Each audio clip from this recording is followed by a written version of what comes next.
আজ হরিয়ানার কার্নাল থেকে শুরু হলো আমার ভারত ভ্রমণের 195তম দিন। সকালের সূর্যোদয়ের সঙ্গে দিনটা শুরু, আর সকালেই দেখা হয়ে গেল এক দাদার সঙ্গে।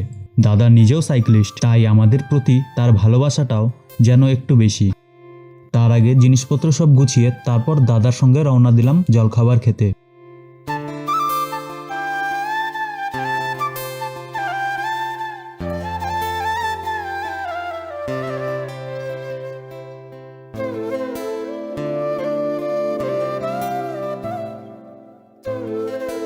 সকালে চা খাওয়ানোর পর দাদা আমাদেরকে নিজের বাড়িতে নিয়ে গেলেন জলখাবার খাওয়াতে।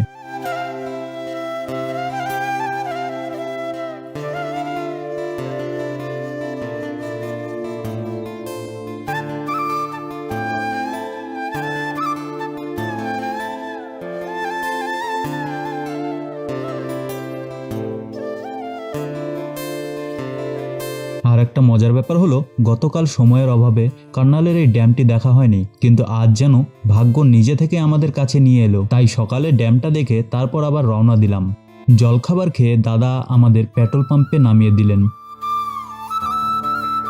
সামনে আজকের পথ আম্বালা ক্যান্ট, এখান থেকে 63 কিলোমিটার, আর লুধিয়ানা 173 কিলোমিটার। কুরুক্ষেত্রের আগে এক দাদা আমাদেরকে দেখে দোকানে ডেকে নিলেন। চা খাওয়ানোর পাশাপাশি ভারত ভ্রমণের জন্য অনেক উৎসাহ দিলেন। সেই ভালোবাসা সঙ্গে নিয়ে আবার রওনা হলাম। পথে পড়ল দ্য গ্রেট খালিদ ধাবা। একটু দাঁড়িয়ে দেখে আবার NH 44 ধরে এগিয়ে চললাম। এরপর ফ্লাইওভারের ওপর দেখা হলো এক অসাধারণ মানুষের সঙ্গে।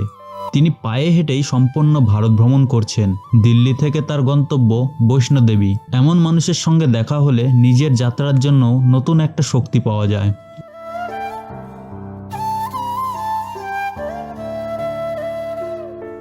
এরপর খাওয়া দাওয়া সেরে বের হলাম কুরুক্ষেত্রের বিখ্যাত ব্রহ্ম সরোবর দেখতে। কিন্তু এখানেই ঘটল আজকের বড় ভুল আমার আর ভাইয়ের। দুজনের ফোনেই গুগল ম্যাপে একই ভুল রাস্তা দেখিয়েছে, আর সেই ভরসায় আমরা প্রায় 34 কিলোমিটার ভুল রাস্তা ঘুরে ফেললাম।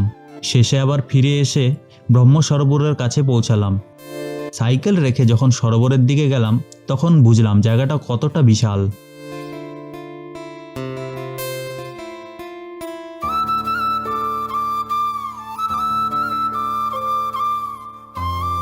চারপাশে অসংখ্য মন্দির আর বিশাল জলাশয়টা দেখে সত্যিই অবাক হয়ে গেলাম। এটা নিয়ে আপনাদের মধ্যে যারা জানেন তারা কমেন্টে অবশ্যই জানাবেন।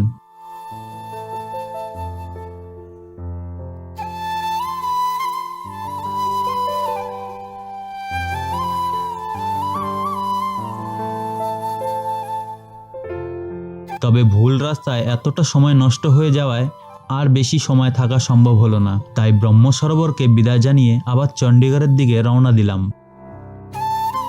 এরপর আবার নতুন ঝামেলা। ভাইয়ের সাইকেলের প্যাডেল ভেঙে গেল। আমার প্যাডেলটাও অনেক দিন ধরে সমস্যা দিচ্ছিল, তাই আমিও নতুন প্যাডেল লাগিয়ে নিলাম। প্যাডেল বদলানোর পর এক দাদা আবার চা খাওয়ালেন। তারপর কুরুক্ষেত্রের মেন রোড ধরে এগিয়ে শেষ পর্যন্ত একটা পেট্রোল পাম্পে রাত কাটানোর জায়গা পেলাম। আজকের মতো এখানে শেষ করছি। পেট্রোল পাম্পের পিছনে লনের মধ্যে আজ আমাদের টেন্ট পড়েছে। আগামীকাল দেখাবো এই জায়গাটা আসলে কতটা সুন্দর ছিল। ততক্ষণ পর্যন্ত ভালো থাকুন, দেখা হবে পরের ভিডিওতে। ধন্যবাদ।